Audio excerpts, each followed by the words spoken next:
Pre budget discussion, क्या आपकी उम्मीदें हैं और आम बजट 2025-26 किस तरह से आपके लिए जो है उम्मीदें लेकर आए, आपकी उम्मीदों पर खरा उतरे, उसी को लेकर चर्चा चल रही है। मुकेश जी।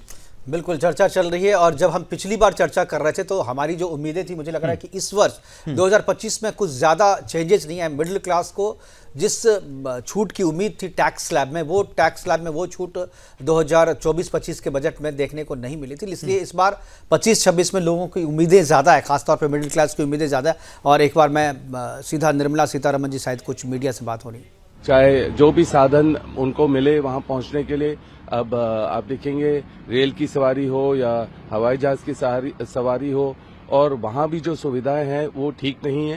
पर मैं अभी कहूंगा कि ज्यादातर लोगों में परेशानियां ज्यादा है, बेरोजगारी है, और जो यूनियन बजट है वो और ये वही लाल सूटकेस है। और अब तो खैर हालांकि डिजिटल हो चुका है, स्मार्ट हो चुका है। और जिस तरह की जिक्र अभी पिछले ब्रेक से पहले चर्चा में मुकेश जी कर रहे थे, तो मुकेश जी वो समय भी आपने देखा है जब कागजों के सहारे और एक लंबी पूरी प्रक्रिया चलती थी, और अब उतना ही स्मार्ट बजट हो चुका है। बिल्कुल, मुझे याद है जब पेपर वाला बजट था तो उस समय जब पार्लियामेंट आती थी, वित्त मंत्री या कहे जो भी वित्त मंत्री होते थे, वो जब पार्लियामेंट आते थे तो उससे पहले जो डॉग स्क्वाड वो आकर के पहले सुरक्षा की दृष्टि से उस जायजा लेता था, तो कहीं इस पेपर में, जो पेपर के बंडल में कुछ बॉम्ब वगैरह तो नहीं, क्योंकि पार्लियामेंट के भीतर में जाना होता था।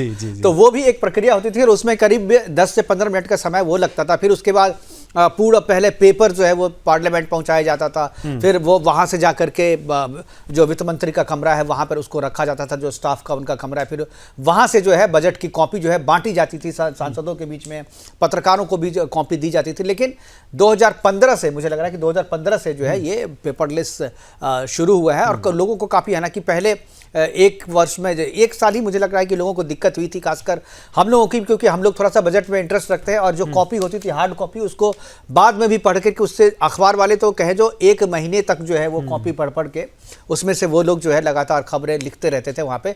लेकिन अब सारी चीज़ें डिजिटल है, PDF फॉर्म में जो है आपको बजट पेश होने के बाद तत्काल जो है ये वेबसाइट पे अपलोड कर दिया जाता है, और PDF फॉर्म में आप भी अपने यहाँ जो है डाउनलोड करके आप उसको पढ़ सकते हैं, और सारी चीज़ें हैं बहुत ही क्लियर होती हैं।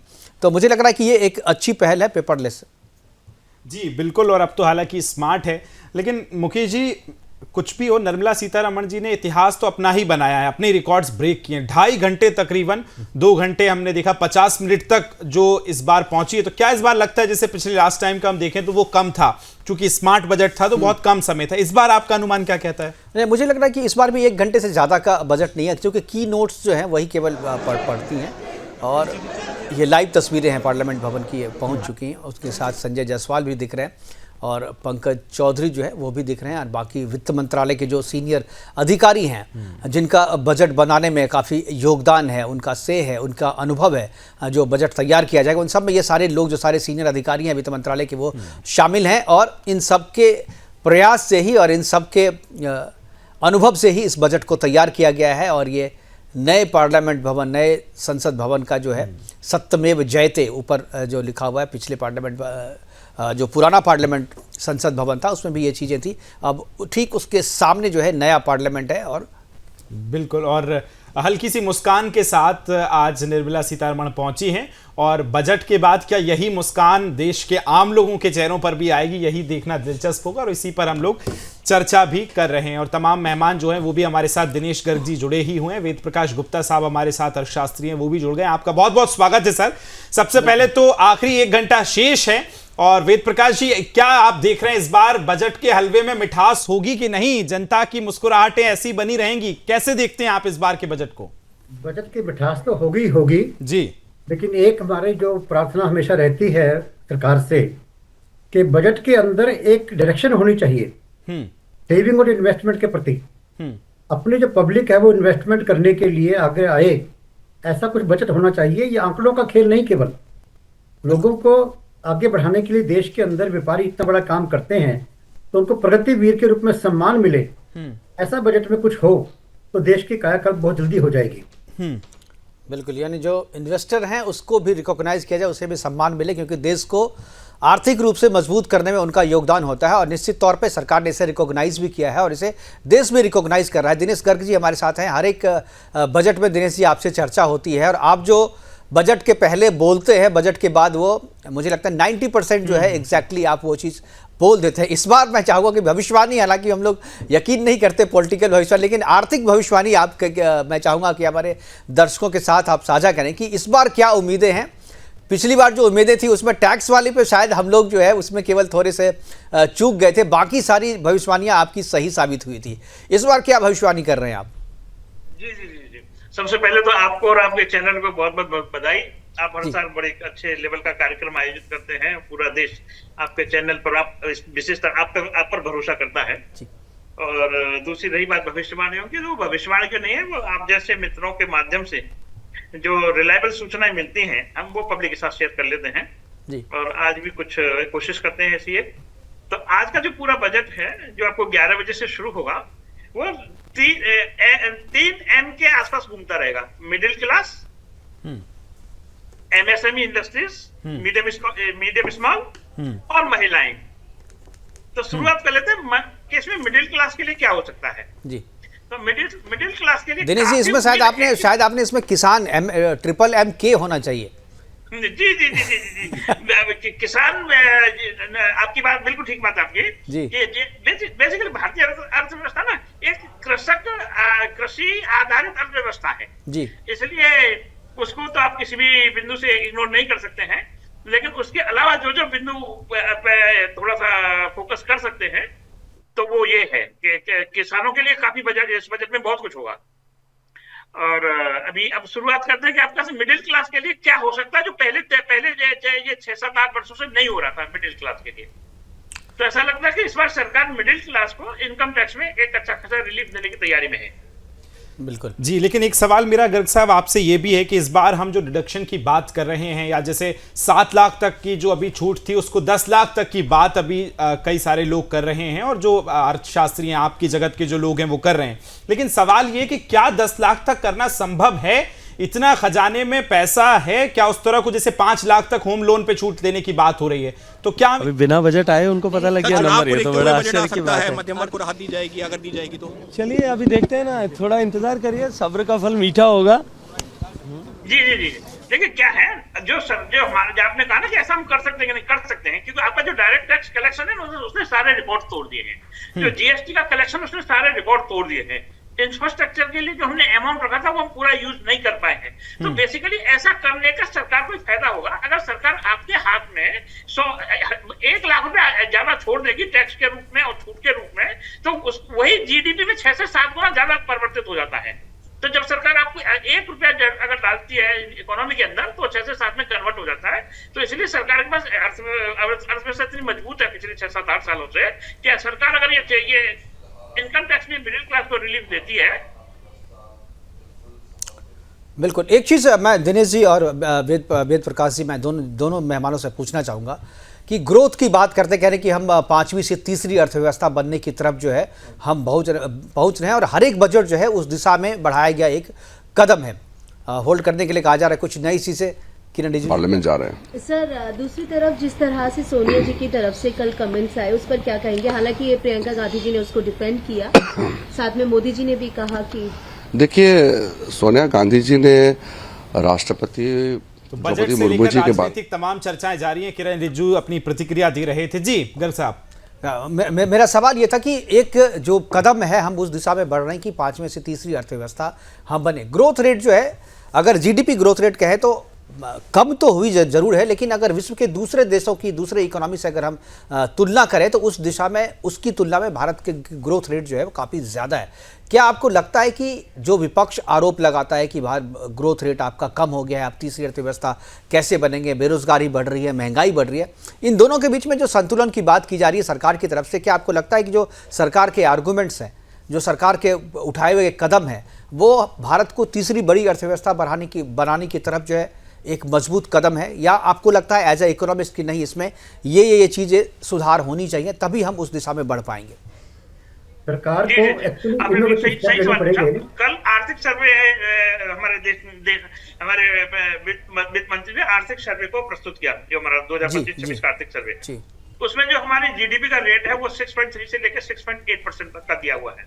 आपने बिल्कुल सही कहा कि हमारी उम्मीद से कम है, लेकिन बाकी तुलनात्मक जैसा जियो पॉलिटिकल जैसा विश्व परिदृश्य चल रहा है, विश्व के अंदर जो देखिए 2 बड़े युद्ध हम और आप देख ही रहे हैं, आमने सामने खड़े हुए, अभी तक वो लोग लड़ ही रहे हैं। बाकी और भी क्रूड को लेकर प्रॉब्लम्स है ही है, बाकी अमेरिका में इतना बड़ा सत्ता परिवर्तन हुआ ही है।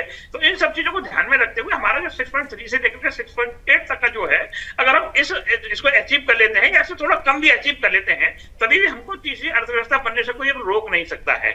दूसरा सवाल ये है कि जो आपने कहा कि विपक्ष जो है हमेशा आलोचना करता है, तो देखिए विपक्ष का जब से मोदी सरकार आई है, कोई भी एक काम बता दीजिए जिसकी विपक्ष ने तारीफ की हो कि सरकार ने काम कर, तो वो विपक्ष अपना धर्म निभा रहा है। या तो उसको समझ नहीं है, या वो समझना नहीं चाहता है, या फिर वो जानबूझकर देश को नुकसान पहुंचाना चाहता है। जी, तो जिस विषय पर ज्यादा बात वेद प्रकाश जी भी हमारे साथ में, वही सवाल उनसे भी है, मैं उनके नजरिए से भी जानना चाहता हूँ। वेद प्रकाश चाहूंगा जी, जो इकोनॉमिक सर्वे आया है जी, उसमें ये भी कहा गया है कि हमें आउट ऑफ बॉक्स डिसीजन लेने पड़ेंगे, इनोवेटिव डिसीजन लेने पड़ेंगे, यदि हम 2047 तक अपने देश को विकसित भारत बनाना चाहते हैं, और हमें 8% की ग्रोथ कम से कम लेनी पड़ेगी। अब आउट ऑफ बॉक्स डिसीजन क्या होता है? मान लो यूपी के अंदर योगी जी ने लॉ एंड ऑर्डर ठीक कर दिया, तो अपोजिशन वाले कहेंगे कि लॉ एंड ऑर्डर अपने हाथ में ले लिया, और जनता कहते हैं कि लॉ एंड ऑर्डर ठीक कर दिया। इसी प्रकार व्यापार को आगे बढ़ाने के लिए भी हमारे को innovative out of box decision लेने पड़ेंगे। जैसे भी रिजर्व बैंक ने 1.5 लाख करोड़ रुपया मार्केट में डाला, तो क्यों डालना पड़ा? कि पहले ही हमारे पास CRR है, SLR है, इसके बाद भी स्टेबल डिपॉजिट और अनस्टेबल डिपॉजिट के ऊपर 10 और 15% अलग से उनका पैसा रखवाना उन्होंने गवर्नमेंट बॉन्ड या सिक्योरिटी में रखवाना शुरू कर दिया। नेचुरल टाइटनेस होगी। हम रूल को कहाँ तक लागू करें, कितना लागू करें, रिस्क भी लेना पड़ता है समाज में आगे बढ़ने के लिए। अगर कहते हैं कि बिल्कुल कोई रिस्क नहीं लिया, तो वो ज़्यादा खतरनाक है बजाय उसके जो कैलकुलेटेड रिस्क लेके काम करता है। हमारे और रेगुलेटर की बात कर लें, इकोनॉमिक सर्वे ने बहुत अच्छी बात की कि रेगुलेटर को रेगुलेट करने की जरूरत है। बहुत से काम ऐसे होते हैं जो केवल for the sake of regulation है। आफ्टर रेगुलेशन क्यों है? डेवलपमेंट के लिए और अपना इन्वेस्टर या क्लाइंट की या डिपॉजिटर की सेफ्टी के लिए। अगर कोई रेगुलेशन डेवलपमेंट के बीच में आता है, तो हमें विचार करना पड़ेगा कि उस रेगुलेशन को किस ढंग से। बिल्कुल, वही जो बात की जा रही कि जो टैक्स लॉज हैं पुराने, उनमें बदलाव की ज़रूरत है। वो इतने जटिल हैं कि वो कहीं ना कहीं इंडस्ट्रियलिस्ट को या इन्वेस्टर को आकर्षित करने की बजाय जो है उसे लगता है कि मैं भारत में क्यों इन्वेस्ट करूं, अगर हमारे पास पैसा है तो इससे दूसरी जगह जाकर के मैं इन्वेस्ट करूं तो उससे ज़्यादा फायदा हो। तो जो रेगुलेटर को रेगुलेट करने की बात जो कही गई, क्या ये संकेत है कि इस बजट में टैक्स लॉज जो है पुराने उसको भी बदला जाएगा? मैं एक बात भी इसमें और कहना चाहूंगा मैं कि जैसे अभी पिछले दिनों आया कि शेयर मार्केट के अंदर अपना डेरिवेटिव के ऊपर पब्लिक काम कर रही है। अरे भाई, वहाँ 5 करोड़ काम कर रहे हैं, 50 करोड़ लोग गेमिंग खेल रहे हैं। ऑनलाइन गेमिंग से तो ये बेटर है डेरिवेटिव में आए तो कुछ इकोनॉमी के बारे में जानकारी मिलेगी, उसके अलग बेनिफिट भी बहुत हैं। केवल एक स्टेप को देखकर हम काम नहीं कर सकते और राय नहीं बना सकते कि कोई चीज़ इकोनॉमी के लिए गलत है या ठीक है। तो इस प्रकार से जो लॉज जो बदलने हैं, टैक्स लॉज, ये इतने सिंपल होने चाहिए कि आप भी फॉलो कर सके उसको। बिल्कुल, आज तो लॉ पढ़ने के लिए वकील चाहिए एक अपने को। बिल्कुल बिल्कुल, जो सिंपल लोग कहते हैं कि खुद से अपना टैक्स भर ले, तो शायद जो नौकरी पेशा लोग हैं वो तो शायद अपना भर लेते हैं जैसा हम लोग कर लेते हैं। लेकिन मोदी जी का एक नारा था जी, लीस्ट रेगुलेशन, कम से कम रेगुलेट हो और ज्यादा रेगुलेट का करे वो। पर पता नहीं मशीनरी क्या कर रही है, उसके ऊपर बिल्कुल विपरीत चल रहे हैं। जब मार्केट में देखते हैं तो आम आदमी के मन में डर है। अभी देश से कुछ लोग बाहर गए, पिछले दिनों खबरें आ रही थी, कुछ उद्योगपति, कुछ पैसे वाले लोग बाहर गए। लोग बाहर जाते हैं एक तो अपॉर्चुनिटी देखने के लिए, एक जाता है किसी भय के कारण कि यहाँ भय है मेरे को। कम से कम भय के कारण कोई देश से बाहर ना जाए। प्रकाश जी, अभी सवाल जो ब्रेक से पहले आपसे चल रहा था उसी लकीर को थोड़ा सा और आगे बढ़ाऊंगा। आपने कहा ये डेवलपमेंट वाला विकास है, क्योंकि 2047 की तरफ देश आगे बढ़ रहा है, स्वर्णिम भारत की तरफ हम बढ़ रहे हैं, विकसित भारत की तरफ बढ़ रहे हैं। तो अमृत काल का ये जो बजट है, मैं इसमें ये आपसे जानना चाहता हूं, जो फ्रीवीज वाली बात होती है, मुफ्त की जो स्कीम्स देने वाली बात होती है, वो एक तरफ डेवलपमेंट वाले विकसित देशों के बजट को कितना इंपैक्ट करती है? जो फ्रीवीज वाली स्कीम्स हैं उसको कैसे इफेक्ट करती है, वो जरूर बताएं आप दर्शकों को। देखिए, फ्री बीज तो बेसिकली आदमी को निकम्मा बनाने की बात है जी। फ्री बीज के बजाय रोजगार उन्मुख होना चाहिए। हम लोगों को रोजगार दें, हम गारंटी करें कि लोगों को रोजगार मिलेगा सेल्फ एम्प्लॉयमेंट के द्वारा, नॉट ओनली नौकरी के द्वारा।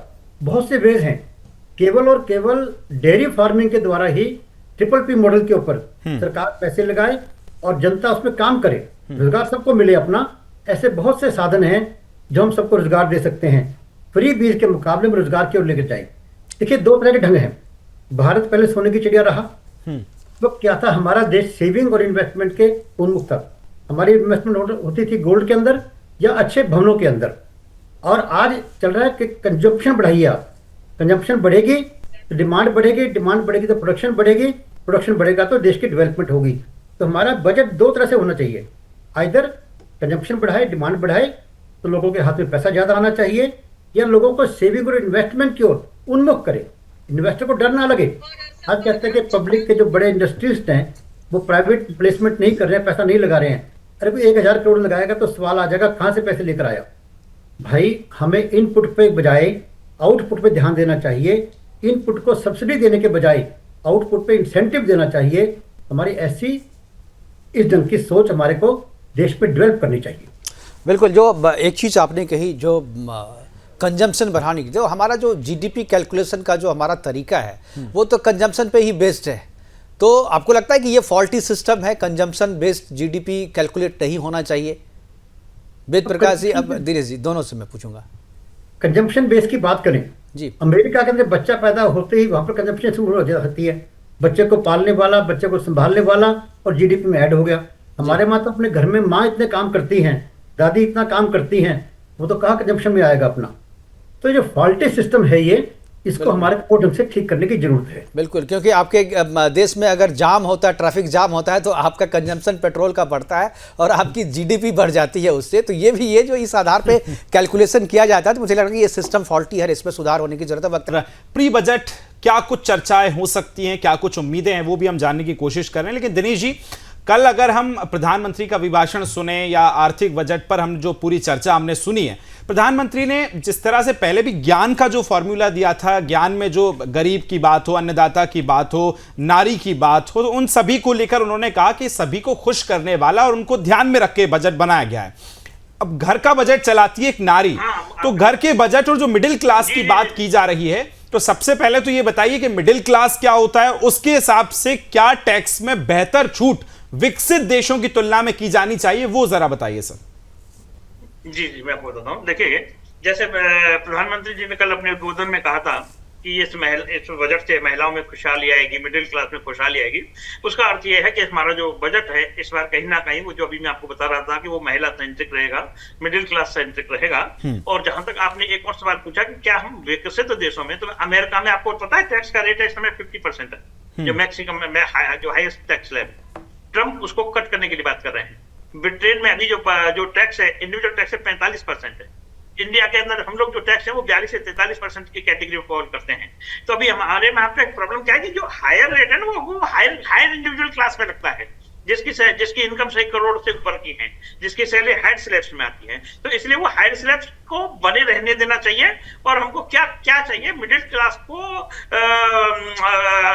सम्मान प्रदान करने के लिए, मिडिल क्लास को आर्थिक राहत देने के लिए उनकी जो थ्रेशोल्ड लिमिट है, कि अभी आप चाहते हैं कि जैसे अभी सरकार बोलती है 5 लाख तक आपको टैक्स नहीं देना है, हम चाहते हैं 5 लाख उठा के 10 लाख कर दीजिए ना, 10 लाख तक आपको कोई टैक्स नहीं देना है। तो जो आपको जो रिलीफ मिलेगा वो थ्रेशोल्ड बढ़ा करके मिलेगा, और कुछ थोड़ी सी एग्जेम्पशंस बढ़ा करके मिलेगा, चाहे वो हाउसिंग लोन की छूट हो, चाहे हाउसिंग लोन का प्रिंसिपल अमाउंट हो, या आपका एजुकेशन लोन हो। तो उस तरीके से आपको जो छूट मिल रही थी, एक थोड़ा सा वहां आपको चाहिए। गर्ग जी एक मतलब एक सवाल मैं ब्रेक लेने के लिए कहा था, लेकिन एक सवाल छोड़े जाता हूँ आपको, कि जो बजट में जो छूट का ऐलान किया जाना है, जो घोषणाएं की जानी है, उसका फायदा तो 1 साल के भीतर मिलेगा। लेकिन अभी जो दिल्ली में चुनाव हो रहे हैं, उसमें जो तीनों पार्टियों के अगर घोषणा पत्र को देखें, तो उसमें क्या लगता है, बजट से अगर तुलना करें तो बजट से ज़्यादा छूट तो इन लोगों ने घोषणा पत्र में दे दिया है। तो ज़्यादा फायदा तो मुझे ना बजट से फायदा बाद में मिलेगा, घोषणा पत्र में सीधा फायदा जो हो मिलता हुआ दिख रहा है। इस पर भी करेंगे चर्चा, और एक्सपर्ट्स जो हमारे साथ बैठे हैं उनसे हम लेंगे इस पर। ओल्ड टैक्स रिजीम और न्यू टैक्स रिजीम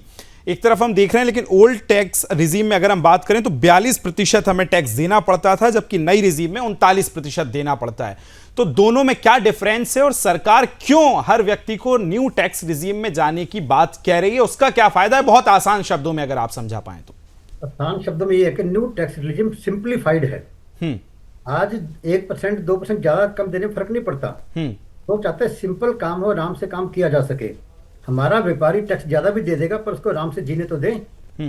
और मैं एक रिक्वेस्ट करना चाहूंगा, आपके चैनल को सरकार भी देखती है, पब्लिक भी देखती है, कि आप अपने चैनल के द्वारा सरकार को आग्रह करें कि व्यापारी को प्रगतिवीर के रूप में सम्मान देना शुरू करें। आप अपने चैनल में आगे से व्यापारियों को प्रगतिवीर कहकर संबोधित करें, क्योंकि किसी भी देश की प्रगति या जीडीपी व्यापार पर निर्भर है और व्यापार व्यापारी पर निर्भर है। बिल्कुल, अब डायरेक्ट आपकी बात जो है ना सरकार तक पहुंच रही है। आपने कहा है सरकार हमारा चैनल जो मॉनिटर करती है तो उन तक भी डायरेक्ट बात पहुंच रही है कि आप कह रहे हैं तो। लेकिन मैं ब्रेक पे जाने से पहले जो मैंने सवाल किया था, मैं चाहूंगा कि गर्ग जी आप एक छोटी सी टिप्पणी की कि जो घोषणाएं चुनाव में की गई हैं, दिल्ली के लिए बात कर रहा हूँ, क्या जो बजट में फायदा होगा उससे पहले ये घोषणाएं ज्यादा फायदा दे रही हैं? दिनेश जी।